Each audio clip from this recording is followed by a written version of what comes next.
Welcome again to my channel DZ Official.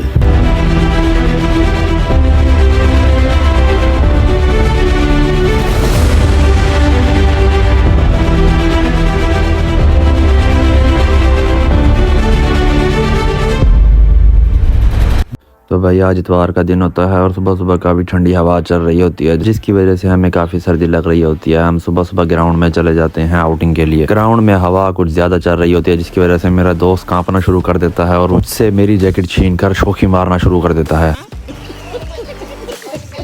थोड़ी देर ground में करने के बाद हम वापसी हॉस्टल के रूम में चले जाते हैं। रूम में हर कोई अपना अपना काम कर रहा होता है। मैं थोड़ी देर बैठकर अपने एम पार्क के लिए निकल पड़ता हूँ। एम पार्क से मुझे कुछ सामान लेना होता है, इसलिए मुझे बस स्टैंड तक पैदल जाना पड़ता है, जो कि हमारी यूनिवर्सिटी से तकरीबन आधा किलोमीटर दूर होता है। बस स्टैंड की तरफ जाते वक्त बहुत ही खूबसूरत मनाज़िर को देखने को मिलते हैं, क्योंकि मौसम बहुत ही खूबसूरत होता है। इसके लिए मैं पैदल का सफर भी इंजॉय करते हुए जा रहा होता हूँ। रास्ते में मुझे अपनी यूनिवर्सिटी का ग्राउंड नजर आ रहा होता है, जिसमें लोग टेनिस खेल रहे होते हैं।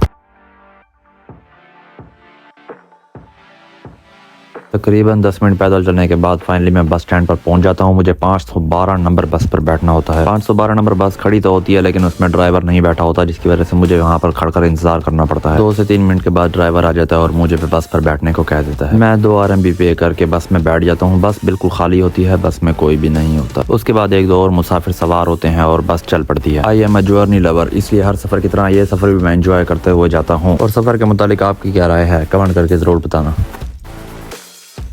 तकरीबन आधे घंटे के सफ़र के बाद मेरी मंजिल आ जाती है, लेकिन गलती से मैं एक स्टेशन पहले ही उतर जाता हूँ, जिसकी वजह से मुझे फिर से आधा किलोमीटर पैदल चलना पड़ता है। तकरीबन 5 से 7 मिनट पैदल का सफ़र होता है। मौसम बहुत ही अच्छा होता है, जिसकी वजह से मैं इस सफ़र को भी इंजॉय करता हूँ।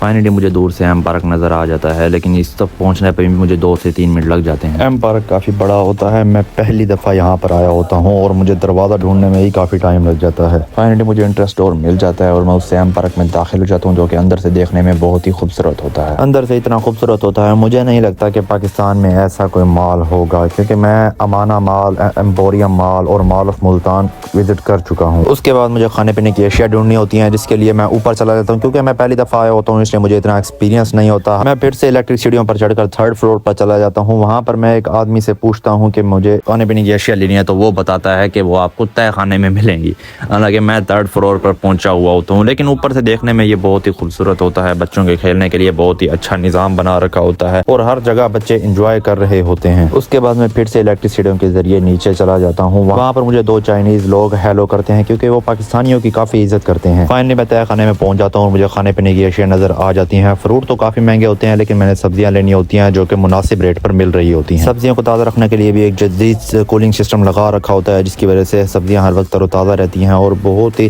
खूबसूरत एरिया बना हुआ होता है। मैं अपने ज़रूरत की अशिया उठाकर काउंटर पर चला जाता हूँ और उसका बिल बनवा लेता हूँ। बिल काउंटर पर पे करना होता है। आखिरकार मुझे ट्रॉली मिल जाती है। मैं अपना सामान ट्रॉली में रख कर निकल पड़ता हूँ और कुछ और सामान देखने पड़ जाता हूँ। चीनी यहाँ पर थोड़ी महंगी होती है, इसलिए मैं यहाँ पर चीनी नहीं लेता, और आटा भी यहाँ पर बनिस्बत बाकियों के काफ़ी महंगा होता है, इसलिए यहाँ आटा भी मैं छोड़ देता हूँ। बाकी जो आइटम्स के रेट मुझे सही लगते हैं, वो मैं अपने उठाकर ट्रॉली में रखता जाता हूँ। फाइनली मैं अपना सामान पूरा करने के बाद मेन काउंटर पर चला जाता हूँ, जहाँ पर बिल बनता है और पेमेंट होती है। बिल बनने के बाद पेमेंट कर देता हूँ, लेकिन फ़ौरन मुझे दोस्त की कॉल आ जाती है। उसका भी कुछ सामान लेना होता है, जिसकी वजह से मुझे मॉल में दोबारा वापसी जाना पड़ जाता है और मैं अपनी ज़रूरत की जो अशिया होती हैं और दोबारा उठा लेता हूँ और वहाँ पर बिल उसका भी पे करके निकल पड़ता हूँ। फाइनली इलेक्ट्रिक सीढ़ियों के जरिए 1st फ्लोर पर पहुँचकर मैं एम पार्क से बाहर निकल जाता हूँ और बस स्टैंड पर खड़कर बस का इंतज़ार करता हूँ। मुझे बाद में पता चलता है कि ये वो बस स्टैंड नहीं है जिसके ज़रिए मैंने वापसी जाना है, इसलिए मैं बस स्टैंड चेंज करता हूँ। बस आती है, मैं उसको रोककर उसमें बैठ जाता हूँ। बस में काफ़ी रश होता है, इसलिए मुझे फ्रंट पर खड़े होकर ही जाना पड़ता है। वहाँ पर एक चीन लड़की चुपके से मेरी फ़ोटो बना लेती है। फाइनली थोड़ी देर के बाद मुझे सीट मिल जाती है और मैं उस पर बैठकर सफ़र को इंजॉय करता हूँ। तकरीबन आधे घंटे से 40 मिनट के सफ़र के बाद मैं अपनी मंजिल तक वापस पहुँच जाता हूँ। वहाँ पर मैंने एक लड़के को पहले से बुलवा लिया होता है, जो कि सामान उठा कर जाता है। तकरीबन 5 से 7 मिनट की मुसाफत के बाद हम अपने हॉस्टल वापस पहुँच जाते हैं।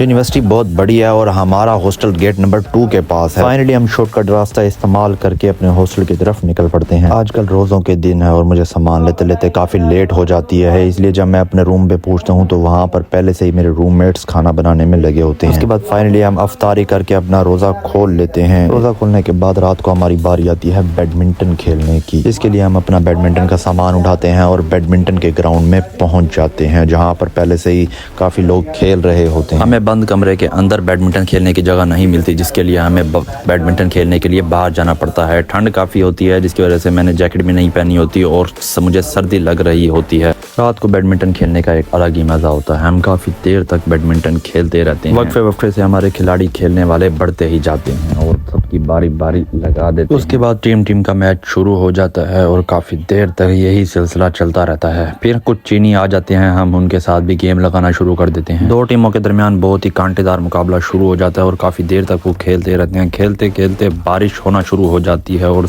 ठंड बढ़ती ही जाती है। आखिर हम गेम बंद कर वापसी चले जाते हैं, लेकिन अंदर जाते ही खाली जगह देखते ही उन खिलाड़ियों का फिर से जज्बा जाग जाता है और वो फिर से गेम लगाना शुरू कर देते हैं। काफ़ी देर तक गेम चलती रहती है। रात के 10:15 बज रहे होते हैं, इसलिए हम वापसी हॉस्टल के लिए निकल पड़ते हैं और जाकर रेस्ट करते हैं। मिलते हैं अगले वीडियो में।